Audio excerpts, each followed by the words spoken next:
What's good on YouTube? This is Crazy Samurai Wrestling here bringing you another video. Today I'm bringing you another video on Uchuu Sentai Kyuranger episode 40. Now unfortunately I already made this video, and for some reason, as I said with my Kamen Rider build review, for some reason when I was doing it, I've been having issues with rendering things because I have a lot of stuff on my computer right now, and I need to keep on removing a lot of older stuff that I have from like over time. And the thing is that when I was deleting stuff at one point, I ended up deleting these reviews already, so I have to remake these reviews, which really bothered me. But I'm gonna do what I can with it. Again, I'm not going back and rewatching these fully because it's just not worth the time at this point. I just want to get these out. I've already done all the prepping. It's just getting them into a position where I can do them again. So anyway, the episode is called Opening Event Deathball of Hell. And the episode is okay. What it does is that it's the first time in all of the shows so far that we've got an episode that is focused on Spada. Now it's not entirely focused on Spada, but there is enough attention to him that you can say that yeah, Spada does get some attention here. So that's good. That's actually perfectly good. What does happen in this episode is that the Kyurangers go to the Cassiopeia system after being challenged by the minister from the Cassiopeia system, Glovin. Glovin challenges them to a game of baseball, or Deathball as they call it, and what happens is that the Kyurangers each get chosen through the Q-Lat to be part of it. Now this is also an episode that takes advantage of their numbers, because you have to consider the fact that this time around the season is made up of 12 members on it. So that's a lot of members, meaning that a 9-member game like baseball totally works because they have members for the team and then they have members for the dugout, which is perfect. Not to mention the other thing is that the show isn't really limited to a certain theming as much. Sure, it's space, but the thing is that they're traveling to different planets, so like what they do on those planets is up to whatever the show's creators want to do with them. But as far as things go otherwise, they can be as creative as they want. As we've seen several times over, they're not limiting themselves to just the space idea. They can do things that are more conducive of like whatever makes sense for them at the time, or whatever they feel is much smarter to do. They're not limiting it to the alien or the space theming. It's a little bit more broad, and I appreciate that. At the same time, I do wish that there were a little bit more attention to the space theming, but I do like what they do. So anyway, they do get to do the Q-Lat. We end up finding out who is on the team, which is really cool. So like they have members like Kotaro, Champ, Sho is the captain, I believe it's like why am I forgetting? Lucky's the pitcher, Hammy's one of the fielders, I believe. Raptor's on the team, Balance is on the team, Garo's the catcher, I believe. Naga's like the second baseman, Stinger's like the third baseman, and I think like Champ is the first baseman. Yeah, it's something like that. The only two that aren't like directly on the team are like Tsurugi and Spada, and the reason why Spada is important is because Spada freaks out a little bit towards the beginning, and there's a whole explanation for why he's a little freaked out regarding baseball that we learn later on. So anyway, the Kyurangers do baseball against some Endeavors and also Glovin the Master. We also find out that later that Madako is in this episode, and she is another and she is also part of the team, so that's something to note, of course. So as far as things go with this episode, the Kyurangers use their abilities. Like they'll actually transform into the Kyuranger forms occasionally when they are up at bat, but they do use the Saijati Kyotama, I think it is, or Sanjati Kyotama to what do you call it? Have these baseball uniforms, and there's some really cool team moments overall. But as a whole, there are also some unique ones when they transform into their Kyuranger forms. For example, there's a moment where like Glovin tries to do a home run swing, and he does it to a certain extent, but then at one point Raptor transforms and then flies up into the air and catches the ball when it would have been a home run. But when it comes to Madako, there's a moment where Madako ends up using her gun arms to shoot at Stinger, and what happened during a pitch, and she's pitching, and the thing is that suddenly what happens is that rather than what do you call it? Rather than just ignoring it, Stinger actually transforms and gets kind of violent, and then he's put out of the game, and then Spada has to be put in.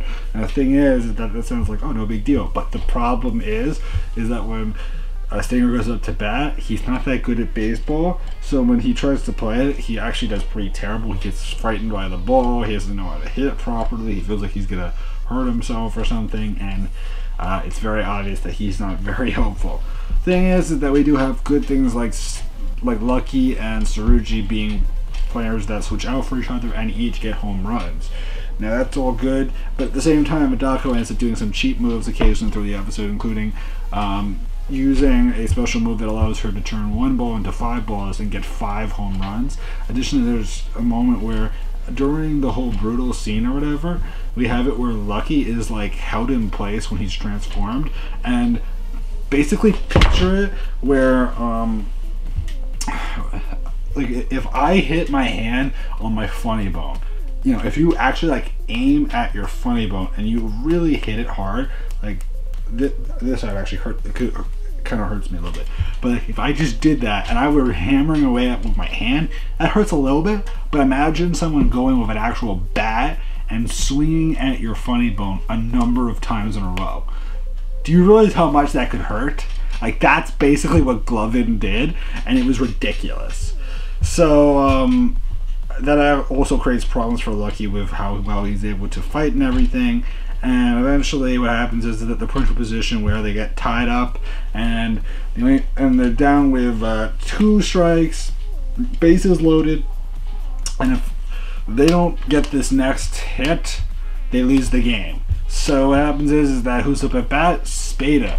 The thing is that Spada hasn't shown any proof that he's good or whatever, so they end up calling it for the day, and they said that they'll come back and maybe do better next time. Now the other thing to mention is that they've been doing these Deathballs, which are these crazy baseball attacks that Glovin uses to fake out his opponents or really slam the ball in their face and hurt them and strike them out. So the thing is that in this case, they all try to figure out what they could do with the current situation and how badly Spada's doing. And Spada still feels like, you know, I'm a cook. I cook well. I don't want to just give up my current position and everything. And I want to prove to you guys that I deserve everything. So the thing is that at one point, Lucky and Spada train and everything. And the next day comes. They're wondering where Spada is. Spada does show up. When he does show up, this time what happens is that Spada ends up, what do you call it, transforming when he attacks back at Glovin, because he basically challenges Glovin to use the Deathball. And the thing is that Glovin's like, are you sure that's a death wish for you? Because the thing is that, you know, as we've seen, Spada is not that strong, not that great in that way. So it sort of seems like it's a really risky move to make him go up against a Deathball. But he does it by transforming and using his swordfish, helmet and to strike back at the ball. And so what happens is that he does that, he eventually does get a home run, and they all cheer for him, and they eventually get the Cassiopeia Kyotama. Now, Spada ends up putting it into the Seiza Blaster, and it transforms into a tiny ball, which they throw around in this hurricane formation, which is a throwback to the original Go Ranger from the first Super Sentai, where they throw around the ball. And since they have 12 members, imagine 12 members going around, and at the very end, Lucky uses the Shishired Orion mode to swing using his blade at Glovin to destroy him. At that point, Midako ends up making Glovin gigantic, and at that point, the Kyurangers use Kitamajin and also Orion Battler to defeat what do you call it? To defeat Glovin, and eventually they cheer heroically, they're happy, and now they're able to go to the Southern Crux system. Now, as far as things go, this episode was okay. It was not the greatest episode ever. It was nice in the sense that we finally got to see some focus towards Spada. Spada even has this moment where he is like very happy, and he kind of quotes some sort of chef or whatever. It's interesting.